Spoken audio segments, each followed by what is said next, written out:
കുറെ കമന്റുകൾ വന്നിട്ടുണ്ടായിരുന്നു. ഞാൻ കുറെ കമന്റുകൾ അതില് ഞാൻ ഈ റിവ്യൂസിൽ കുറെ ആൾക്കാരുടെ റിവ്യൂ, കാരണം അവർ സിനിമയെ കുറിച്ച് നല്ല അഭിപ്രായം പറഞ്ഞത്. അപ്പൊ ഒരിക്കലും എന്നെ പറഞ്ഞിട്ട് സിനിമ താഴ്ത്താനല്ല, അവരവരുടെ ഓണസ്റ്റ് ആയിട്ടുള്ള ഒപ്പീനിയനാ പറഞ്ഞത്. എപ്പോഴും അത് ഞാൻ എപ്പോഴും പറയുന്നത്, കൺസ്ട്രക്റ്റീവ് ആയിട്ടുള്ള ക്രിറ്റിസിസം നമ്മൾ എടുക്കണം, നമ്മളെ നന്നാക്കാൻ വേണ്ടിയിട്ടാണ്. അത് ഞാൻ ആ രീതിയിൽ പോസിറ്റീവായിട്ട് എടുക്കുന്ന ആളാണ്. അവർ പറയുന്നതിന് മുന്നേ എനിക്ക് അറിയുന്ന കാര്യം അവരിലൂടെ പറയുന്നത്. അപ്പൊ ഞാൻ ഇന്നലെ ഒരു ഗ്രാറ്റിറ്റ്യൂഡ് ആണെന്ന് പറഞ്ഞിട്ട് ഞാൻ കുറച്ച് ഫോട്ടോസ് ഇട്ടു. അപ്പൊ അതിന് താഴെ ഞാൻ നല്ല കമന്റ്സ് എല്ലാത്തിനും ലൈക്ക് ചെയ്തു പോയി. അപ്പൊ അതിന് താഴെ ഒരാൾ പറഞ്ഞു, ഭയങ്കര ജെന്യുവിൻ ആയിട്ട് പറയുന്ന ഒരു കാര്യമാണ് ചേച്ചി, ഞാൻ പറയുന്നുണ്ട് ഒരു വിഷമവും തോന്നില്ലേ ചേച്ചി, നല്ല രീതിയിൽ ചേച്ചി നല്ല റൈറ്ററാണ് ചേച്ചി, ഇനി സിനിമകൾ എഴുതണം, പക്ഷെ ദൈവത്തോർത്ത് ചേച്ചി അഭിനയിക്കരുത്. എനിക്കത് കണ്ടിട്ട് എനിക്ക് ഭയങ്കര ജെന്യുവിൻ ആയിട്ടാണ്. കാരണം എന്റെ വീട്ടിൽ എന്റെ ആങ്ങളെ പറയുന്നതാ.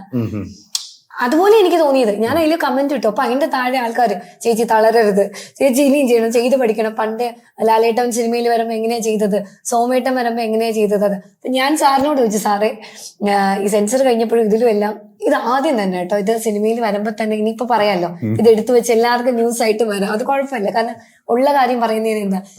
ഞാൻ സാറിനോട് പറഞ്ഞു, സാർ ഈ സിനിമയിൽ എല്ലാം നല്ല കാസ്റ്റാ സാർ, പക്ഷെ ഞാൻ ആ ക്യാരക്ടർ, അപ്പൊ എടോ ആ ക്യാരക്ടറിന് അത്ര വലിയ റെലവൻസ് ഒന്നുമല്ല, ആ ക്യാരക്ടർ അങ്ങനെ നടക്കുന്ന ഒരു ക്യാരക്ടറാണ്.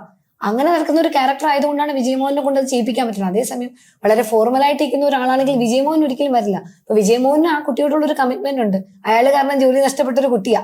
പിന്നെ ഒരാള് റാൻഡമായിട്ട് വന്ന് ചോദിക്കുമ്പോൾ ഡോക്യുമെന്റ് എടുത്ത് കൊടുക്കുന്നുണ്ടെങ്കിൽ അവർ തമ്മിൽ എത്ര റാപ്പമാണ്.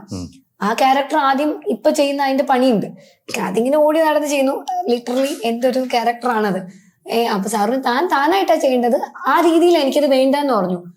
കാഷ്വൽ ആയിട്ട് എന്താണ് ചെയ്യുന്നത്. അപ്പൊ ഇന്ന് ലാലേട്ടനെ കണ്ടപ്പോഴും ചോദിച്ചു, ഈ വിജയമോഹനോട് ഈ കുട്ടി മാത്രം എന്തെങ്ങനെ പെരുമാറുന്നേ, ആ സിനിമയിൽ ബാക്കി എല്ലാവരും ഇങ്ങനെ എന്നോട്. ഞാൻ പറഞ്ഞു, വിജയമോഹന്റെ വക്കീലന്മാരുടെ ഇടയിൽ എപ്പോഴും ചോദിക്കാണ്ടും പറയാണ്ടും ഞാൻ കയറി നടക്കാം, അങ്ങനെയുള്ള ക്യാരക്ടറാണ് ആഹാന എന്ന് പറഞ്ഞു. അപ്പൊ അതുകൊണ്ട് എനിക്ക് ഒരിക്കലും എന്നെ ഇപ്പൊ വിമർശിക്കുന്നു, അവര് സത്യമല്ലേ പറയുന്നത്. നമ്മളൊരു സത്യം പറയുമ്പോൾ അത് നല്ല രീതിക്ക് എടുക്കേണ്ട. എപ്പോഴും ഞാനും അതെ, ഇപ്പൊ എന്റെ വക്കീൽ കാര്യത്തിൽ ഒരു കേസ് ചെയ്തു, വക്കീലെ അത് അങ്ങനെ നോക്കായിരുന്നു എന്ന് പറഞ്ഞാൽ നാളെ ഒരു കേസിന് ഞാനത് അതുപോലെ ഹോംവർക്ക് ചെയ്യും. എനിക്കൊരു ഉത്തരവാദിത്വമാണ്.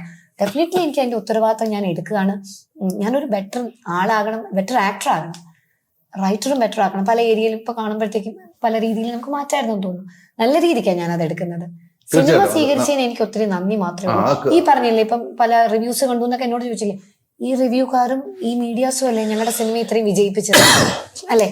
ഞങ്ങളുടെ സിനിമയെ അവര് ഇതിന്റെ ഇന്റർവ്യൂ കണ്ടിട്ട് അവര് ഓണസ്റ്റ് ആയിട്ടുള്ള ഒപ്പീനിയൻ ജനങ്ങളിലേക്ക് കൊടുത്തിട്ടാണ് ഈ സിനിമ ആളുകൾ കണ്ടതും ഇത് വിജയിപ്പിച്ചതും. സിനിമ കണ്ടു കഴിഞ്ഞിട്ട് ഓണസ്റ്റ് ആയിട്ടുള്ള ഒപ്പീനിയനാ കൊടുത്തത്. അതുകൊണ്ട് എന്നും സ്നേഹം മാത്രമേ ഉള്ളൂ. തീർച്ചയായിട്ടും മനസ്സ് വെച്ചാ ചേഞ്ച് ആവാലോ. ഒരു കിച്ചണിൽ വേണ്ട എല്ലാ ലേറ്റസ്റ്റ് അപ്ലയൻസസുകളുടെ വൈഡ് റേഞ്ചും മൈജി ഫ്യൂച്ചർ സ്റ്റോറുകളിൽ മാത്രം. മൈജി ഫ്യൂച്ചർ ചേഞ്ച് ആകും, വേറൊരു range ആകൂ. Neetu's Academy, India's #1 language academy.